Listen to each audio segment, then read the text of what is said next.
Walaupun sepi penonton, namun penampilan formasi puluhan acil-acil yang tergabung dalam perkumpulan Acil Pasar Terapung, Siring Tendean, Banjarmasin terlihat bersemangat. Berbagai formasi ditampilkan mulai dari bunga bakung hingga membentuk naga.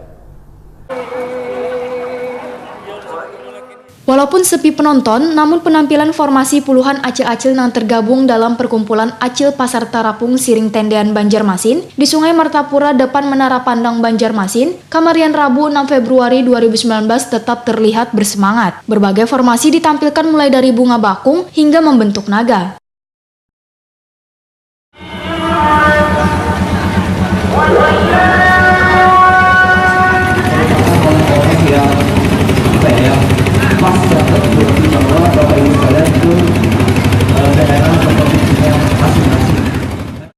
Kabid Destinasi Dinas Pariwisata Kalimantan Selatan Ida Saptika Dewi wayah ditakoni Prima TV mamadahakan, kebetulan Banjarmasin merupakan tuan rumah pada evaluasi SAKIP. Dalam kesempatan ini, pemerintah daerah berkeinginan mempromosikan pariwisata dengan atraksi jukung di sungai bersama acil-acil Pasar Terapung. Ida Saptika Dewi mengaku sudah menginformasikan dan mengkoordinasikannya dengan Menpan Jua Panitia, sehingga diharapkan peserta yang menyaksikan atraksi tersebut banyak. Tapi ternyata sebagian sudah ada yang bulik atau berbelanja aksesoris di Martapura.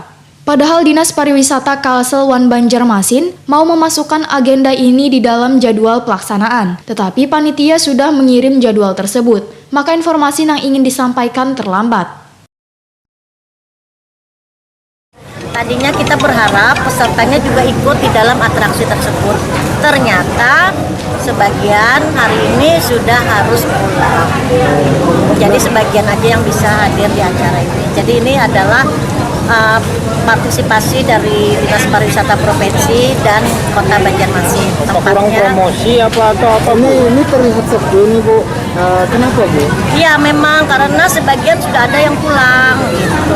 Memang tidak ada pemberitahuan Bu? Kemarin kita sudah menginfokan, tetapi waktu saat kita koordinasi dengan Menpan waktu itu panitianya bahwa jadwal itu sudah terkirim ke provinsi-provinsi. Sebenarnya kami mau memasukkan agenda ini di dalam jadwal pelaksanaan itu, tetapi mereka sudah mengirim sehingga kita keterlambatan itu satu. Yang kedua, kami kemarin sudah menginfokan juga sebetulnya ke Golden Touring, tetapi tadi memang sebagian sudah beli tiket untuk pulang hari ini. Dan juga ada yang sebagian memang mau ke Martapura, jadi kita agak. Nurul, salah seorang acil Pasar Terapung menyatakan, walaupun honor yang diberikan hanya Rp100.000, namun merasa puas dan bangga bisa berpartisipasi dalam kegiatan untuk meningkatkan pariwisata di Kalimantan Selatan. Acil kan habis honor, banyak honornya aja toh ya. Honornya aja nah acil nah. Kalian mulai mana tadi tak? Dok Bentan. Oh Bentan. Terapung. Oke. Mulai jam berapa pun kesini tadi? Sehabis johor. Sehabis johor kemarin ditarik ke Pondok Parul. Oke, oh. Kalau biasanya acara-acara kayak gini ada anunya lah, ada intensifnya lah. Ada bonusnya. Ya. Berapa biasanya ada? Kebiasaan ada 50, kadang 100. Kalau yang ini? Kalau ini yang dibilang Parul 100 ya. 100 lah. Itu bayar lah. Bayar kelotok. Itu kalau bapak pribadi bapak dari. Sebanding lah dengan ini lah. Sebanding lah dengan acara ini. Sebanding aja Bang. Dalam kegiatan yang wacananya dihadiri bubuhan pimpinan daerah atau perwakilan dari 11 provinsi di Indonesia yang mendapat nilai sistem akuntabilitas kinerja instansi pemerintah di Banjarmasin ini juga disediakan musik panting, kuliner, juga kerajinan sasirangan wan bakul khas Banjar.